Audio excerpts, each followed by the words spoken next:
Hi everyone, it's Rebecca here, and today's video is going to be on a genus, my favourite genus, and this is the care of them.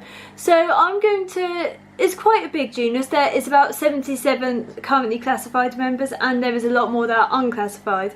And you might think that they all need the same care requirements. They're all pretty similar, they're all not too difficult to keep, and you can't get any more wrong than that. Now, I do have a video on Ancistrus ranunculus, and that will go into more detailed care about that sort of group of Ancistrus.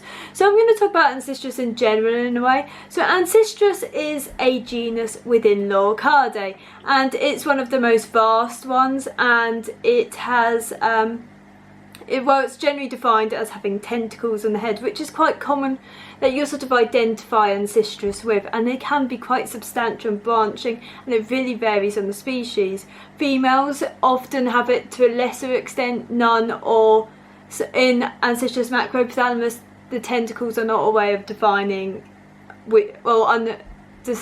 distinguishing which sex each is. So Ancistrus comes from South America, as of all Loricaridae, all plecos, they originate from there.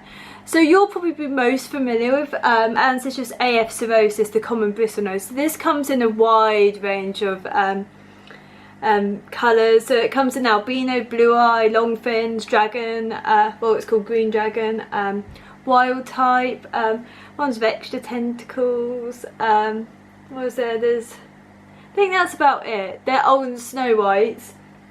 So these are probably your most easy to care for because, well, one of your most easy to care for. The only issue of this species that I found the most prone to getting bloat if fed a high animal protein diet, so animal proteins being insects or actual like vertebrates. So I tend to avoid any catfish pellets around them. So the genus is generally sort of herbivorous to tritivorous genus. Most of them will prefer a more herbivorous based diet. So I feed mine based on EBO spirulina and Rapace soylent green. Because I keep mostly Ancistrus ranunculus type, which are the slightly more carnivorous, as in more omnivorous, I actually mix in a Rapace bottom scratcher in with it, but I do not want the normal most other Ancistrus getting that.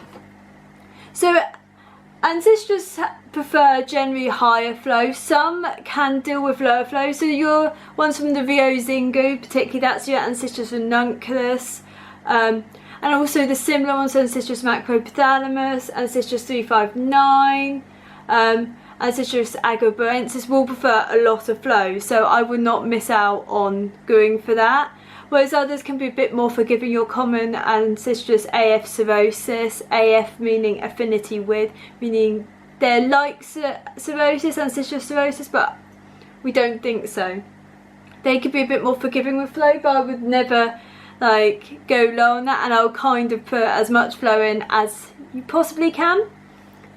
So Ancistrus sort of sizes, they go from anywhere from, I think, sort of around 9 cm standard length, so that measurement excludes the tail. So Ancistrus macropthalamus, and you'll have one sort of around that size, but they can get up to 30 cm standard length in species like Ancistrus punctatus.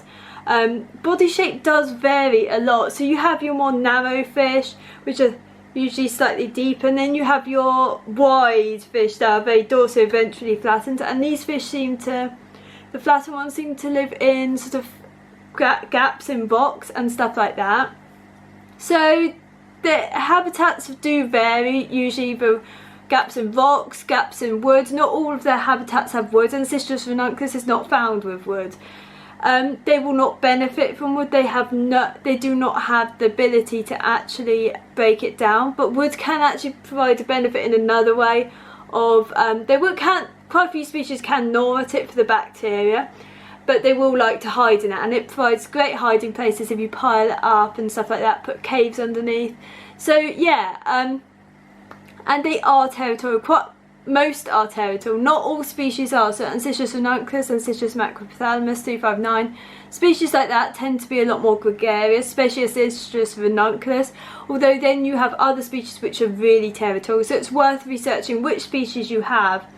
And then think about it, my video on Ancistrus ranunculus talks about you really need to have them in groups, no different if you had neon tetra or stuff like that. They tend not to do well at all in captivity if they're not kept in groups.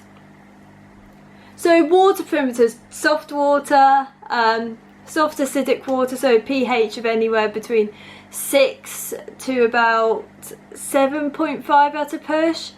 Temperatures, that will vary. For many that your common species, they will prefer sort of around 24, 23 to about sort of 26, 27 with seasonal variation. Those from the those like Ancistrus ranunculus, they prefer about 28 minimum, and then fluctuating up to about 32. So it's not a big fluctuation, but where it comes from the Rio Ucayli, they have generally higher temperatures.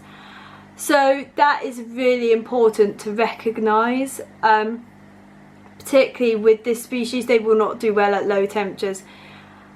So tank mates, generally with any loricard, be smart about it, nothing that will outcompete them. They're slow feeders, nothing that can eat them, nip at them. Their tentacles are sort of like a target, so that's worth taking note of.